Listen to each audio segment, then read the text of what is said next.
আমরা মাইজভান্ডার দরবার শরীফ থেকে এবং আহলে সুন্নাত জামাতের এবং সুন্নি জামাতের সমস্ত তরিকা পন্থীদের পক্ষ থেকে আমরা বিশ্ববাসীকে জানিয়ে দিতে চাই, আমরা উই স্ট্যান্ড ফর ফিলিস্তিন। আমরা এই অসহায় মুসলিমদের পাশে আছি, আমরা ফিলিস্তিনের পাশে আছি, আমরা গাজাবাসীদের পাশে আছি। আমরা জাতিসংঘ, ওআইসি এবং বিশ্বের যে নেতৃত্ব দেশগুলোর প্রতি আহ্বান জানাতে চাই, এই তরিকতের এই মার্কাজের মাইজভান্ডার শরীফের এই ভূমি থেকে, আধ্যাত্মিক জমিন থেকে আমরা তাদেরকে জানিয়ে দিতে চাই, এভাবে আপনারা যদি নির্বিকার থাকেন তাহলে 200 কোটি মুসলমান জেগে উঠবে, তাদের কোন সংঘের পক্ষে সম্ভব হবে না। আমরা আজকে এই মাইজভান্ডার ভূমি থেকে আমরা সমস্ত মুসলিম জাতিকে জাগিয়ে দিতে চাই যে আমরা এখন প্রতিবাদ করি, যার যার অবস্থান থেকে প্রতিবাদ করি। আমরা অর্থনৈতিক অবরোধের মাধ্যমে এই ইহুদিদের যত কোম্পানি আছে তাদের প্রোডাক্ট আছে এগুলো আমরা বর্জন করি।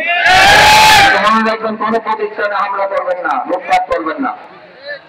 আমরা মানবতার পক্ষে, আমরা সমৃদ্ধির পক্ষে, আমরা শান্তির পক্ষে। আমরা তাদেরকে, তাদের প্রোডাক্টকে আমরা বর্জন করব। এই ইহুদিদের কোন প্রোডাক্ট আমরা গ্রহণ করবো না। কারণ এই আমাদের টাকা দিয়ে তারা আমাদের মুসলমান ভাইদেরকে, আমাদের শিশুদেরকে, আমাদের মাদের বোনদেরকে তারা হত্যা করছে। এই জন্য তারা পৃথিবীর মুসলমানদের প্রতি, মানবতার পক্ষের সমস্ত বিশ্ববাসীর প্রতি আমাদের আহ্বান, শুধু মুসলমান নয়। আসুন আমরা এই হত্যাকারীদেরকে বর্জন করি, হত্যাকারীদের সমস্ত সহায়তা বন্ধ করি। তাদের কোম্পানিগুলো, তাদের প্রোডাক্ট, তাদের রাষ্ট্রীয় প্রতিষ্ঠানের যত প্রোডাক্ট আছে এগুলোকে আমরা না বলি, তাহলে দেখবেন তারা অর্থনৈতিক অবরোধের মতো করবে। তারা আমাদেরকে শুধু অর্থনৈতিক অবরোধের ভয় দেখায়, কিন্তু আমরা 200 কোটি মুসলমান এবং বিশ্বের শান্তিকামী যারা মানুষ আছে, আমরা যদি এক পক্ষ হয়ে দাঁড়াই, এই সমস্ত হত্যাকারীরা তাদের লেজ গুলিয়ে পালিয়ে যাবে ইনশাআল্লাহ। সুতরাং আমরা এটাও দাবি করি, বিশ্বের 56টা যে মুসলিম দেশ আছে, আমরা তাদের প্রতি আহ্বান জানাই, আসুন আপনারা মানবতার পক্ষে দাঁড়ান।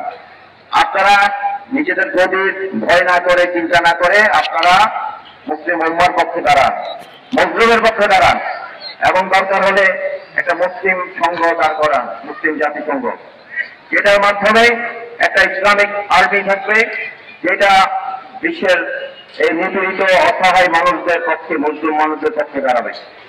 আমরা সেই আহ্বান জানাচ্ছি, আমাদেরকে পাঠিয়েছেন শান্তি সম্প্রীতি প্রতিষ্ঠিত করার জন্য, অশান্তি দূর করার জন্য।